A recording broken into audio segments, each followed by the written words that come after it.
নবম শ্রেণীর প্রিয় শিক্ষার্থীরা, আশা রাখি তোমরা বেশ ভালো আছো, সুস্থ আছো এবং স্বাস্থ্যবিধি মেনে চলছো।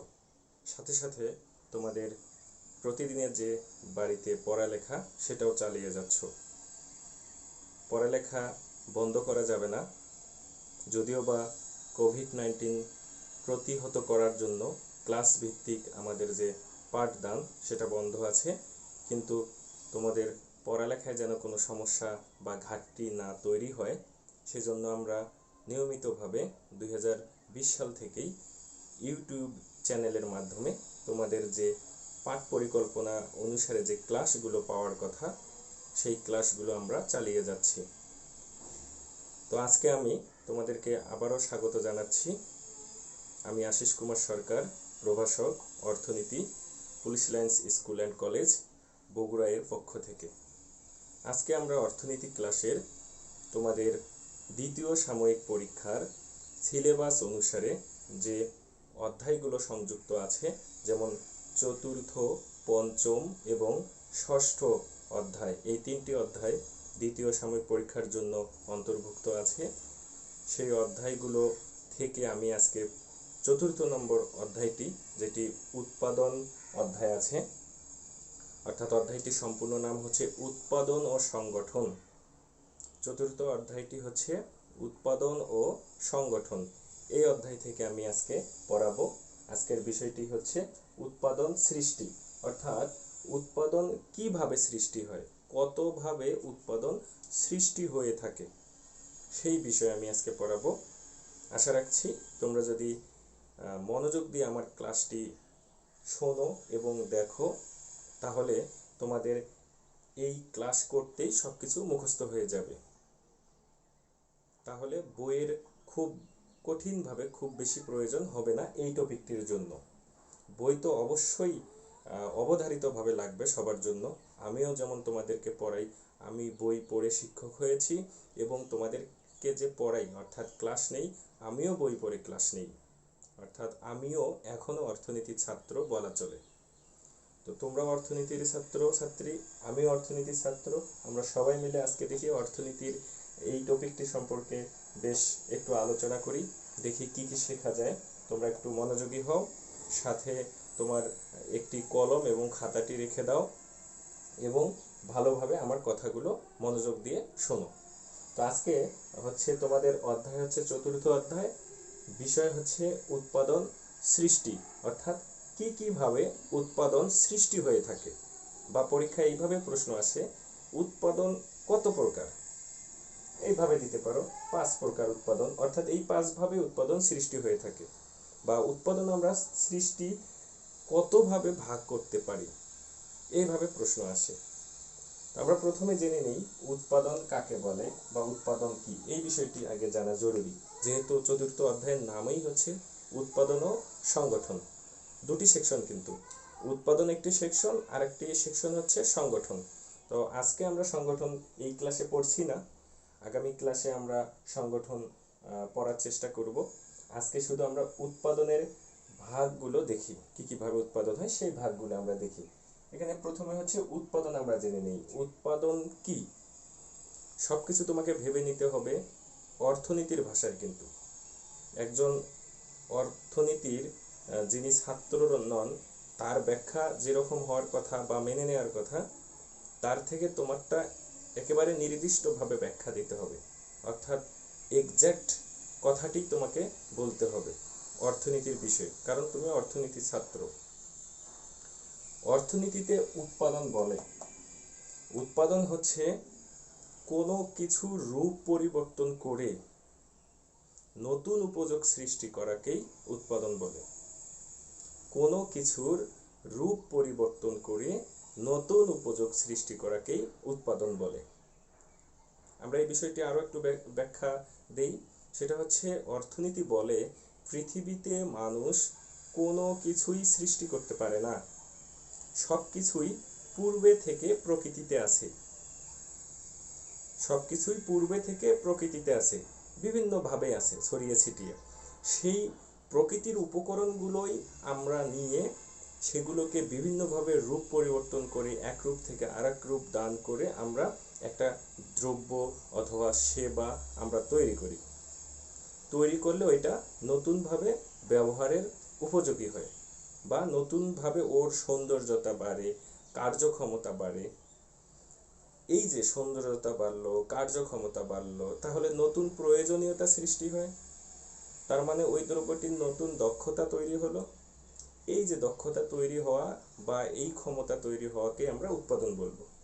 আবার আমি বলি, প্রকৃতি প্রদত্ত কোনো উপকরণ নিয়ে, এই যে উৎপাদন কাকে বলে এটা যদি আমরা বলতে যাই, তোমাকে অবশ্যই এইভাবে লিখতে হবে, প্রকৃতি প্রদত্ত কোনো উপকরণে নিয়ে বা কোনো উপকরণের রূপ পরিবর্তন করে যদি আমরা এমন কিছু তৈরি করি যা নতুন উপযোগ সৃষ্টি করে, তাকেই আমরা বলবো উৎপাদন। আবার বলি, প্রকৃতি প্রদত্ত কোনো কিছু রূপ পরিবর্তন করে যদি নতুন উপযোগ সৃষ্টি করা হয়, তাকেই বলবো আমরা উৎপাদন। এখন আসি উপযোগ, একটা কথা আসলো, উপযোগ। উপযোগ এটা আবার কি? উপযোগ কাকে বলে? এটি আবার কি? উপযোগ হচ্ছে কোনো দ্রব্যের অভাব মোচনের ক্ষমতা। কোনো দ্রব্যের অভাব মোচনের ক্ষমতা, অভাব মোচনের ক্ষমতা। যেমন আমার হাতে একটি কলম দেখা যাচ্ছে, এই কলম যদি না থাকতো তাহলে আমি এখানে লিখতে পারতাম না, বোর্ডে লিখতে পারতাম না। কলম যদি না থাকতো আমি লিখতে পারতাম না। আমার কাছে ডাস্টার আছে, ডাস্টার যদি না থাকতো আমি এই বোর্ডের লেখাগুলো মেশাতে পারতাম না। আমি যে তোমাদের অনলাইনে ক্লাস নিচ্ছি, এই ক্লাস নিতে গেলে আমার একটা ডিভাইস প্রয়োজন, ফোন, ল্যাপটপ অথবা ট্যাব, এই রকমের ডিভাইস প্রয়োজন। এটা ছাড়া আমি ক্লাস নিতে পারবো না, কারণ ভিডিওটি তো ধারণ করতে হবে।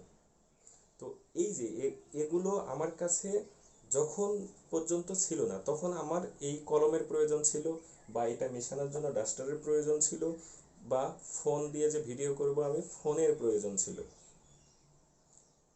তারপর আমি কি করলাম, এই কলম কিনলাম, কিনে এখানে আমার একটা অভাব ছিল কলমের, কারণ মূল অভাবটা হচ্ছে লেখার অভাব। আমার কেন অভাব তৈরি হয়েছে? কলম আমার নেই, প্রয়োজন আছে কলমের কিন্তু আমার নেই। আমি কলম কিনেছি, কিনে আমি আমার লেখার অভাব মোচন করতেছি। তাহলে এই কলমের ক্ষমতা বলতে গেলে, এই কলমের কিন্তু একটা ক্ষমতা আছে। কি ক্ষমতা? যতটুকু পরিমাণে এই কলমে কালি আছে, ওই কালি সমপরিমাণ আমরা লিখতে পারবো। কালি ধরা যাচ্ছে, ধরে নিলাম এই পর্যন্ত কালি আছে, তাহলে এই দিক থেকে লিখতে গেলে আস্তে আস্তে নিচে আসবে কালি। এখান থেকে এতটুকু পরিমাণে যতটুকু কালি আছে ততটুকুই আমি এখানে কালিটা ব্যবহার করতে পারবো।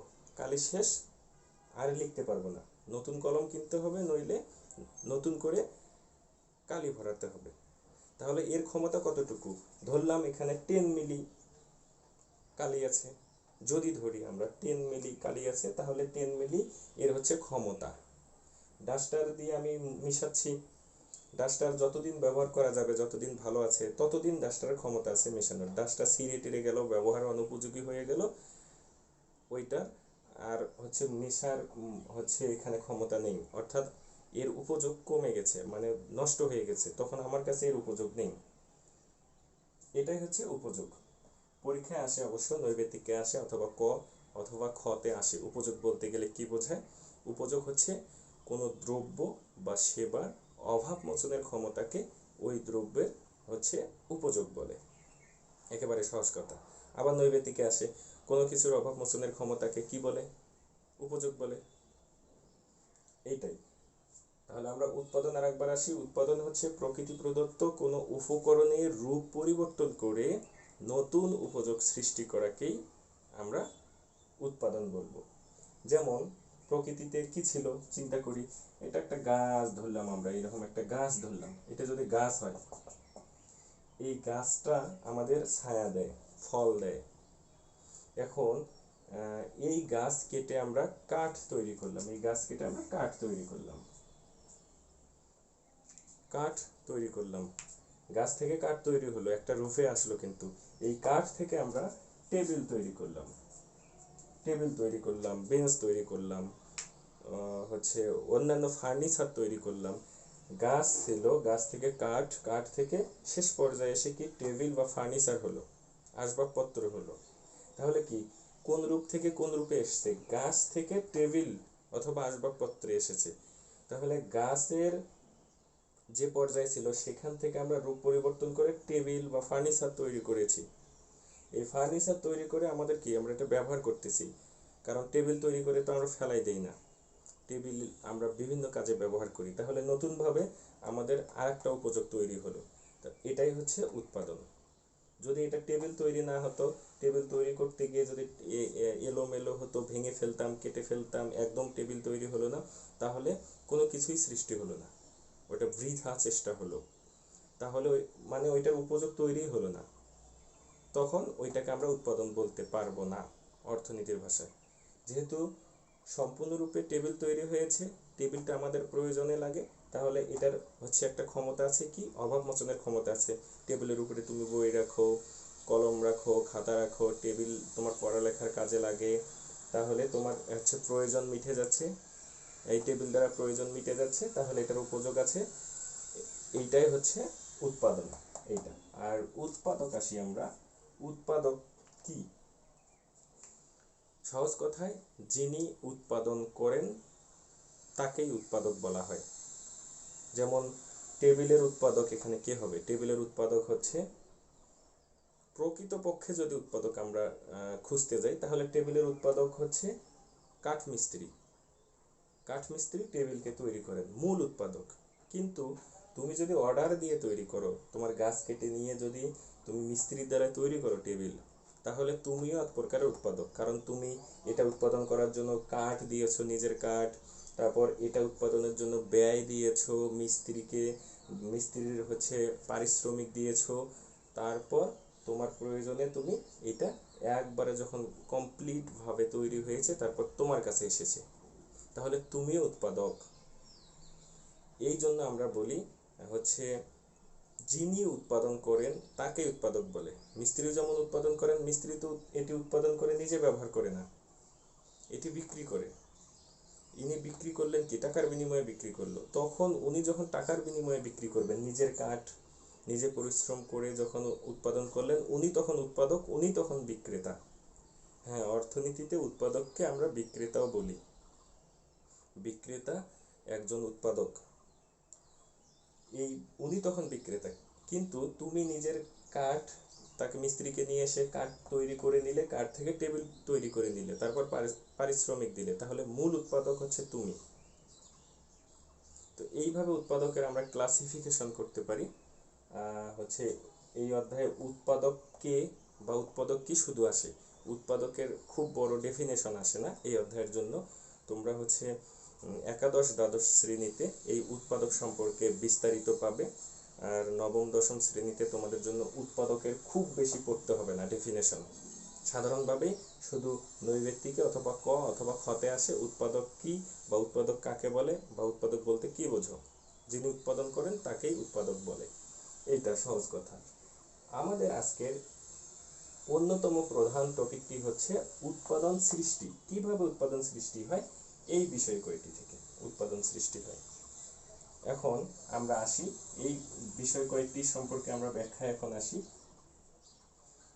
প্রথমে আসি 1 নম্বরে, রূপগত উৎপাদন। উৎপাদন বিভিন্নভাবে সৃষ্টি হয়, আমি পূর্বেই বলেছি এই 5 ভাবে সৃষ্টি হয় উৎপাদন।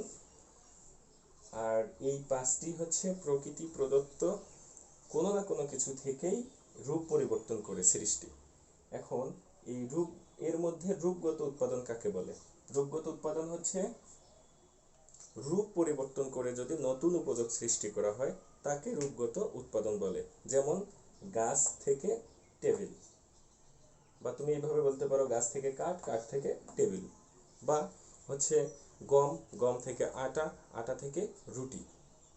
চূড়ান্ত পর্যায়ে যখন রুটি তৈরি হয়, শেষ পর্যায়ে যখন ভোগের উপযোগী হয়ে যায়, সেটাকে বলবে চূড়ান্ত দ্রব্য। এখানে গাছ যদি হয়, এটা হচ্ছে প্রাইমারি গুডস, তারপর এটা হচ্ছে মিডল গুডস, আর এটা হচ্ছে লাস্ট একদম চূড়ান্ত পর্যায়ে। তুমি হলো এল দিয়েও দিতে পারো বা সি দিয়ে দিতে পারো, সি হচ্ছে কমপ্লিট গুডস, চূড়ান্ত দ্রব্য।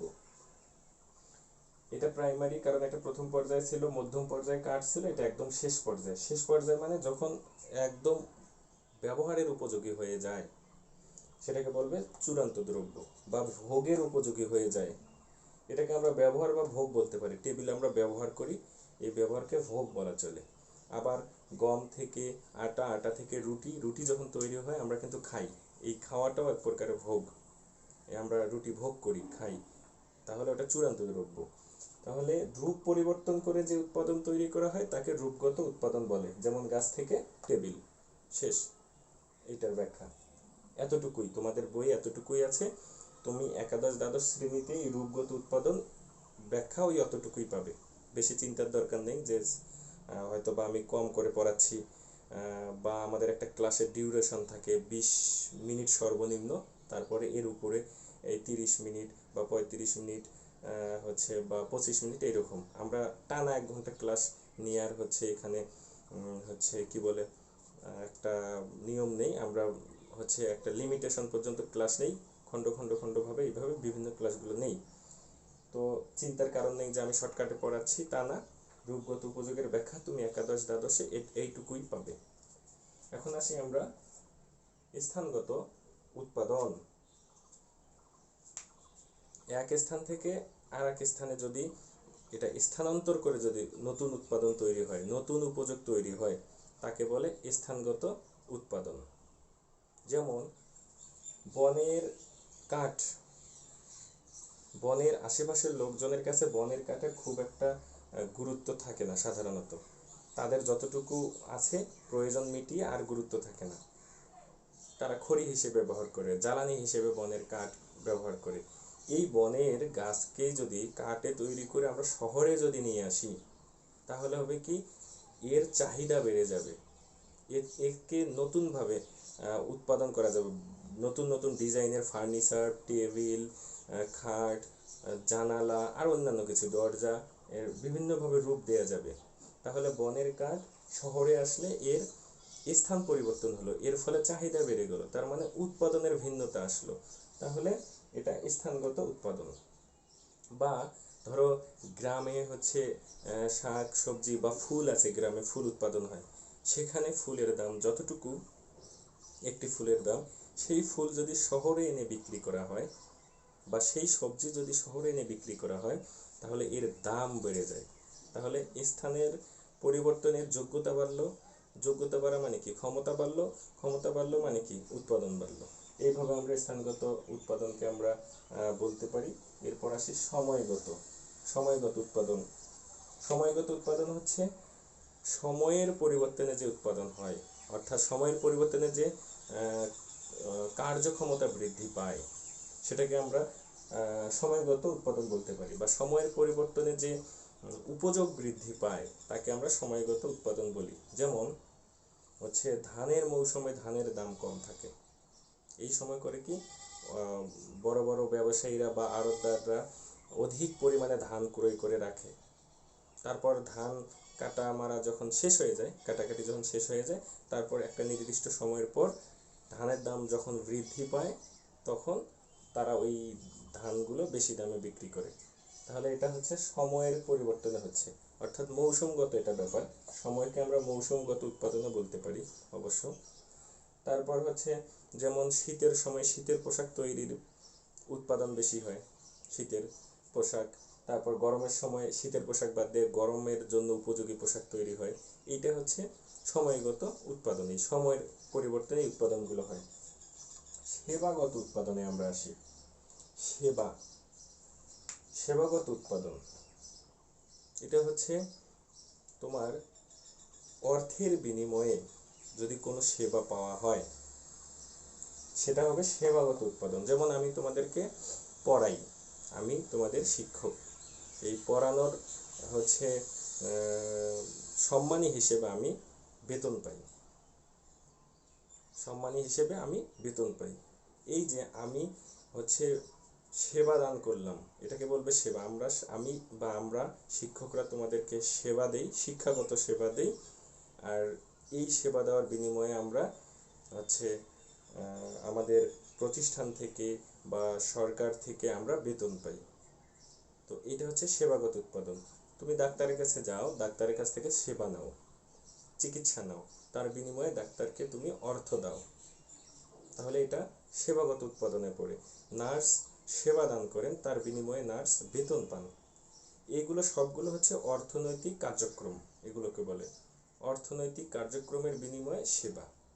এখন কথা হচ্ছে, তুমি যদি বলো আমার মা আমার লালন পালন করেন, স্নেহ করেন, খাওয়ান, দেখভাল করেন, বাবা আমাদেরকে সেবা করেন, তাহলে এটা কি হবে? এটাও এক প্রকারের উৎপাদন, তবে এই সেবার সাথে অর্থের কোনো সম্পর্ক নেই। এই জন্য এটাকে অ-অর্থনৈতিক উৎপাদন বলবে, কারণ এই উৎপাদনে অর্থ দিতে হয় না। এটা হচ্ছে ভালোবাসার প্রতীক, স্নেহবোধের প্রতীক। বাবা মা সন্তানদের লালন পালন করেন স্নেহবোধ, ভালোবাসার জন্য। এটাকে আমরা অর্থ দিয়ে পরিমাপ করতে পারি না। অর্থ দিয়ে পরিমাপ করা আদৌ বাস্তবসম্মত না। তো এটা হচ্ছে অ-অর্থনৈতিক সেবাদান। এখন আসি মালিকানা, মালিকানাগত উৎপাদন। মালিক পরিবর্তন করে যে উৎপাদন করা হয়, বা মালিক পরিবর্তন করে যে বেশি উৎপাদন করা হয়, সেটা হচ্ছে মালিকানাগত উৎপাদন। যেমন একটা পতিত জমি পড়ে আছে, পড়ে থাকা জমি, বা একজন লোকের কাছে একটা কোনো ভূমি বা একটা দোকান বা একটা কোনো কিছু পড়ে আছে, এইটা তিনি বিক্রি করলেন অন্যের কাছে, বা অন্য কেউ তার কাছ থেকে ক্রয় করে নিলেন। ক্রয় করে নিয়ে সেটাকে নতুন করে আরো সুন্দর করে হচ্ছে, যদি জমি হয় জমিকে ভালো করে উর্বর করার যে পদ্ধতিগুলো আছে সেগুলো প্রয়োগ করলো। যদি মোটরসাইকেল হয় সেটাকে ভালো করে, মেশিনটা একটু ভালো করে রং টং করে ডিজাইন করে চালাচ্ছে। বা হচ্ছে ধরো একজনের কাছে একটি মোবাইল আছে, পুরাতন মোবাইল, ধরো তোমার কাছে একটি মোবাইল আছে, পুরাতন মোবাইল, খুব ভালো চলে না, অনেক দিন ধরে ব্যবহার করতে করতে একটু স্লো হয়ে গেছে, সেটা তুমি বিক্রি করে দিলে, দিয়ে নতুন একটি মোবাইল কিনলে। তুমি যে এই যে বিক্রি করলে, মালিক আরেকজন হলো তোমার ওই মোবাইলের।